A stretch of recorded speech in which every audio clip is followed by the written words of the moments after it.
Bonjour, je vais vous parler mobilité du quotidien grâce aux données de notre étude Ipsos Mobility Navigator 2023. En une minute, aujourd'hui, les modes de transport utilisés par les Français pour effectuer leurs déplacements quotidiens. Épisode 3, c'est parti.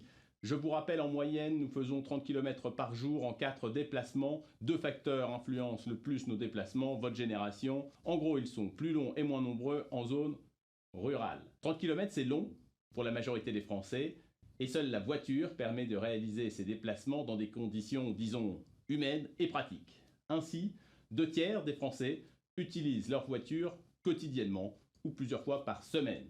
Après l'auto viennent ensuite le vélo, le métro, le bus, la moto et le scooter et les autres mobilités alternatives. Le vélo électrique ou pas est utilisé quotidiennement par 15% des Français avant le métro et le bus, et cela progresse notamment grâce au vélo électrique. C'est le seul mode de transport qui rapproche toutes les générations et le monde rural et citadin. Puis viennent après le bus et le métro, utilisés autour de 10%, avec des fortes disparités régionales, bien entendu. Puis viennent ensuite le bus et le métro, utilisés par 10% des Français au quotidien, avec une forte disparité régionale. En Île-de-France, par exemple, le bus est utilisé par 26% des Français et le métro 42% des Français.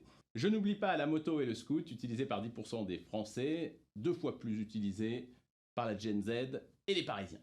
Puis viennent ensuite toutes les mobilités alternatives, partagées, taxi, Uber, Vélib, etc., etc., qui sont bien sûr en forte croissance, mais qui sont utilisées par moins de 10% des Français au quotidien. Et bien entendu, il y a un énorme écart générationnel. Un quart des Gen Z les utilisent déjà, contre 1% des juniors. Bref, même s'il y a de belles dynamiques pour les modes de transport alternatifs, on voit bien que les Français n'ont pas d'autre choix d'utiliser leur voiture à moyen terme. Voiture thermique, électrique, hybride, c'est justement le thème de demain. À demain.